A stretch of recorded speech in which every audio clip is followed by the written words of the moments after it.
Well, let's talk about our top stories today, should we? It's the head of Coutts Bank, Peter Flavel, has resigned. Another one goes as NatWest tries to contain a crisis that they think has wiped about £1 billion off its share price. Yeah, because, of course, Coutts is owned by NatWest, isn't it? And we own 39% of NatWest. Yeah. We, the taxpayer.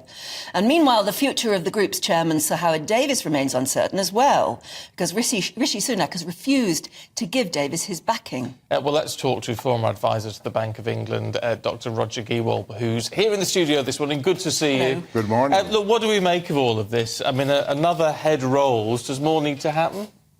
Well, first of all, it's great to see you back, Anne. Thank you. I think we have to be realistic about things. £850 million has come off the NatWest share price, market capitalization, as they call it. But NatWest's market cap is £22 billion. It's hardly a lunch. It's not a great deal. Also, I think that you have to be realistic when you talk about things like Centrica, British Gas's profits rising. You have to bear in mind how much gas has been used by this government and the opposition in gaslighting us for the last 2 years. So somebody has to pay for that. No, I mean, it's absolutely ridiculous. And the story's out there. The ineffective regulator, Ofgem, allowing that to happen when our people are suffering, are dying on the vine, choosing between heating and eating, and these characters are making a £900,000 profit increase.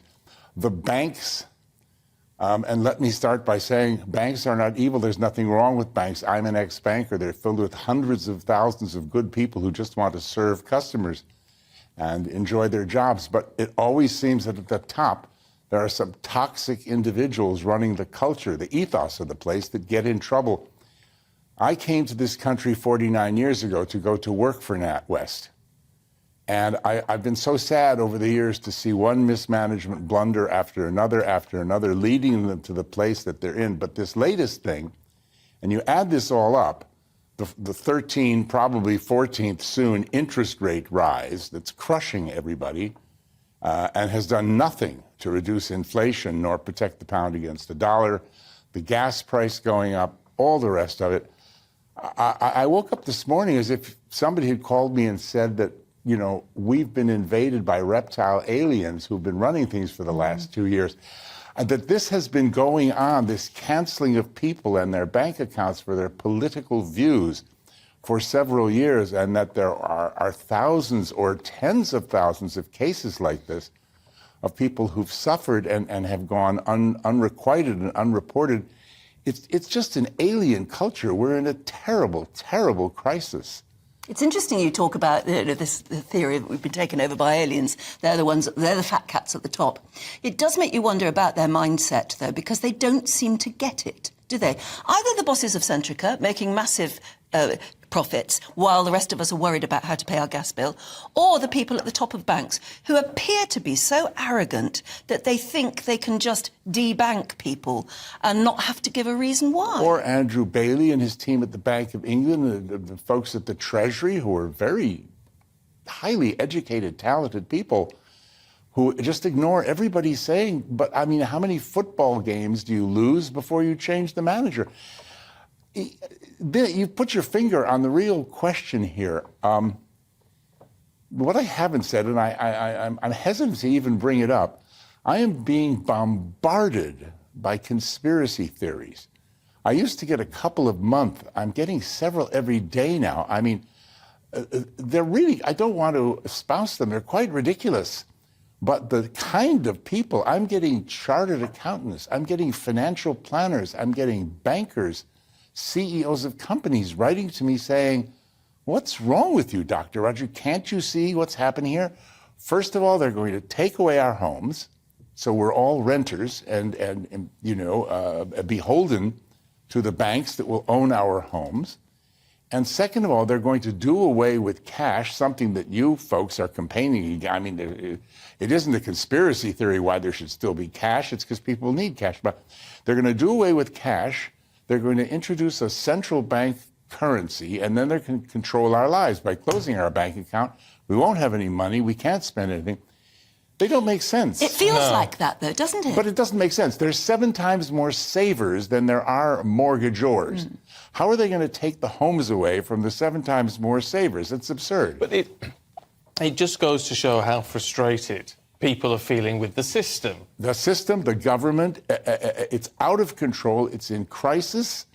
They're weak. They're not preventing things. They're not controlling things. Thank goodness that Prime Minister Sunak has stepped in on this one with some speed, frankly, for somebody who isn't always that speedy. What needs to happen? I mean, if I can carry on with that, I think that everybody involved on the board of every bank that sanctioned this sort of behavior. I'm supposed to be, and I try to be a impartial. You want to be woke? I understand. You want to be anti-woke? I get it.